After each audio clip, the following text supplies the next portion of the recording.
చాలా సంతోషం. మా సినిమా పరిశ్రమలో ఆత్మబంధువులు బాగా చాలా తక్కువ మంది ఉంటారు. అందులో ఫస్ట్ లిస్ట్లో వీడే ఉన్నాడు. ఎందుకంటే ఏం చెప్పలేదు, అన్నయ్య నువ్వు రావాలి రేపు ఎన్నింటికైనా లేవను వచ్చేసా అంతే, ఇంకా డిస్కషన్స్ ఏమి ఉండవు మాకు. ఫస్ట్ టైం సరే అవన్నీ చెప్పాడు కదా వాడు అక్కడ. అప్పుడు అప్పటికి నేనేమిటంటే, నేను రాళ్లపల్లి గారి అంటే మా సాంగత్యం ఎలా గొప్ప అంటే, నేను నిరుద్యోగిని, రాళ్లపల్లి గారి ఇంట్లో ఉంటుండేవాడిని, నా దగ్గర డబ్బులు లేవు, కానీ నేను డబ్బులు అడగడానికి మొహమాట పడతానని తను షూటింగ్ పెడుతూ నా ప్యాంటు జేబులో 100 రూపాయలు పెట్టి వెళ్ళిపోయాడు మా గురువు గారు. ఎప్పుడైనా పొరపాటు చూసుకుంటే 100 ఉండేది, 100 అంటే గుండె ఆగిపోయేది. ఇప్పుడు ఒక 10,000 అంత 40 ఏళ్ల క్రితం సంగతి. ఆయన చదువు ఫిల్మ్ ఇన్స్టిట్యూట్లో వీళ్ళంతా నా స్టూడెంట్స్, ఆల్ దీస్ పీపుల్. అలా మా జర్నీ జరిగింది. తర్వాత మా జీవితంలో ఫస్ట్ టైం విదేశాలు వెళ్ళడం అనేది నేను శివాజీ రాజానే మొదలెట్టాం. ఇండస్ట్రీకి సంబంధించి ఇద్దరు ఫ్రెండ్స్. వీడికి విదేశాలు వెళ్ళడం చాలా ఇష్టం, నాకు తెలిసి వాడంటే. సినిమాలో ఈ గ్లిమ్స్ చూశాను. ఒక హీరోకి కావలసినంత కసి ఇతరులు హీరోలో కనపడింది. చాలా బాగుంటుంది. ఒక జోక్ ఉంది మనకి ఇంటర్నేషనల్గా. దాని అర్థం ఏమిటంటే, ప్రపంచంలో జీరో కనిపెట్టింది భారతీయుడే, ఆర్యభట్ అంటారు. అంటే ఎంత ఎఫెక్టివ్. పూర్ణమద పూర్ణమిదం పూర్ణాత్ పూర్ణముదచ్యతే పూర్ణస్య పూర్ణమాదాయ పూర్ణమేవా విశేషతే అని వేదవాక్యం అన్నమాట. సున్నాలోంచి సున్నా తీసినా సున్నాయే మిగులుతుంది. అంటే కంటెంట్ కనుక నువ్వు ఉంటే శూన్యంలోంచి అనగానే ఇది ఒక నెగిటివ్ ఆస్పెక్ట్. అయ్యో జీరో అని పెట్టుకోరు ఎవరు అన్న. బట్ జీరో వెనకాల ఉండే కథ ఇదే. జీరోని నాకు తమాషాగా ఈ పోస్టర్ కుర్రాడు కప్పుకున్న జెండా మీసల గురించి బాగా మాట్లాడారు. బాగా అంటే చాలా ఆత్మీయంగా మాట్లాడాడు. అలాంటి ప్రొడ్యూసర్లు మనకి చాలా అవసరం. కోదండరామిరెడ్డి గారు అన్నం తిని ఇలా చేయి కోసం వాటర్ కోసం చూస్తున్నాడు. ఆ పక్కనే ఉన్న ఇది 25 ఏళ్ల క్రితం సంగతి. అప్పుడే బిస్లరీ ఉత్తగా వచ్చింది. ఆ పక్కనున్న బాయ్ టపామని బిస్లరీ విప్పేసి చేతి పోస్తే చేయి కడుక్కున్నాడు. చేయి కడుక్కున్న తర్వాత రిలీజ్ అయ్యే డైరెక్టర్, అదేంట్రా ఇది ఈ నీళ్ళు పోసేసావు, ఇది ఏంటి వేళాకోళంగా ఉందా, ఇది చేయి కడుక్కున్న నీళ్ళ, దాంతో చేయి కడుక్కుంటారు ఎవడన్నా అని లంపగా కొడతాడేమో అనుకున్నా. ఆ ప్రొడ్యూసరు 100 రూపాయలు సరే నాకు ఆశ్చర్యపోయే స్థాయిలో ఉండేవాళ్ళు.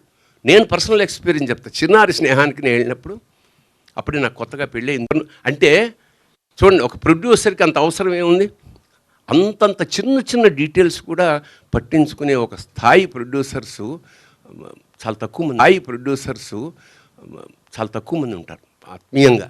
ఒక బాపు రమణ చిత్రకల్పన వాళ్ళ సినిమా షూటింగ్ పక్కన జరుగుతున్న వెళ్ళి అక్కడ భోజనం చేసి వచ్చేవాళ్ళు. అంత ఆప్యాయంగా వాళ్ళు పెట్టేవారు. వాళ్ళందరినీ తలుచుకుంటుంటే చాలా గర్వంగా ఉంది, ఇలాంటి ఇండస్ట్రీలో మేము ఉన్నాం. సో మళ్ళీ అలాంటి సంస్కారం అంత. ఇప్పుడు డబ్బులు చాలామందికి ఉంటాయి, బట్ ఆ అటాచ్మెంట్, ఆ ప్రొడ్యూసర్, అలాంటి ప్రొడ్యూసర్లు మీరు అవ్వాలి.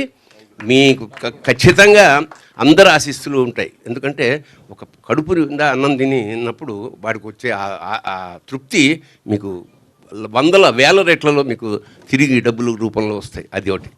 2, వీడి పట్ల ఉన్న ప్రేమతోటి మీడియా మిత్రులందరూ వచ్చి కూర్చున్నారు. ఖచ్చితంగా వీడిని ఎలా ఆదరించారో, నన్ను ఎలా గౌరవించారో వాళ్ళ అబ్బాయిని కూడా అలాగే ఆశీర్వదించండి. నేను వీడికి చెప్పేది ఒకటే, నువ్వు ఎంత పెద్ద హీరో అయినా బాగా ఆలోచనప్పుడు తలంచుకో.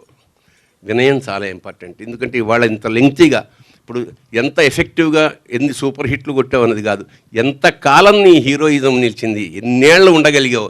ఎందుకంటే ఇవాళ 2 సినిమాలకే వెనక్కి వెళ్ళిపోతున్న వాళ్ళు చాలామంది ఉన్నారు. The very reason is behaviour pattern. పెద్దవాళ్ళ దగ్గర మనం నేర్చుకోవాల్సిందే. చిరంజీవి గారు ఉన్నారు, అమితాబ్ బచ్చన్, వీళ్ళందరూ అప్పుడు ఎలా ఉన్నారు, ఇప్పుడు అలాగే ఉన్నారు. So I'm advising you, don't be a hero outside. Cinema తెరకు మాత్రమే నువ్వు హీరోవి.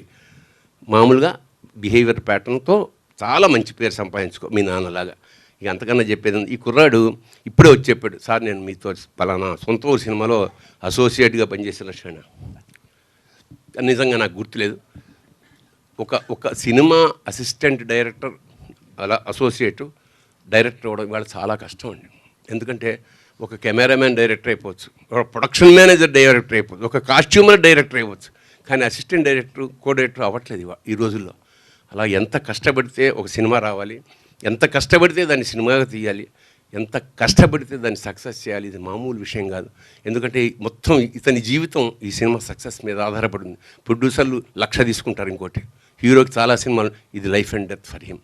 సో ఖచ్చితంగా అతని కాన్ఫిడెన్స్ చూస్తే, ఈ షాట్లు చూస్తే చాలా కష్టపడ్డాడు, ఎమోషనల్గా తీసినాడు మనస్ఫూర్తిగా అనిపిస్తుంది. సో ఆ పిల్లాడిని, ఆ కుర్రాడిని, నేను లక్ష్మణ్ని ఆశీర్వదిస్తున్నాను. ఖచ్చితంగానైనా ఇదే కమిట్మెంట్ తోటి ముందుకెళ్తూ ఉండు, అంతే. ఇంకా మన మ్యూజిక్ డైరెక్టర్ ఆల్రెడీ కీర్తి ప్రతిష్ట ఉన్నవాడు కాబట్టి కొత్తగా చెప్పక్కర్లేదు. ఎమోషన్ చాలా చక్కగా పండిస్తాడు. మరొక చివరిగా మంజూష చాలా బ్యాలెన్స్డ్గా ఈ కార్యక్రమాన్ని నిర్వహించింది. My blessings once again. నా మీడియా మిత్రులకి, వీళ్ళంతా నాకు ఎప్పటి నుంచో పరిచయం కాబట్టి, ప్రభు ఉన్నాడవాడు అట్లా ఒరే అంటే కోపం వస్తుంటుంది, నేను జర్నలిస్ట్ని అంటుంటాడు, అందుకనే ఒరే అని వెదవా అంటుంటాడు. అంత ఆత్మీయత పెంచుకున్నాం ఈ 40 ఏళ్లలో మా జర్నలిస్టులతోటి. సో తప్పకుండా ఈ సినిమాని మీరు గట్టిగా ప్రమోట్ చేయండి. Thank you so much. శుభం భూయాత్. శివోహం. Thank you sir, thank you so much.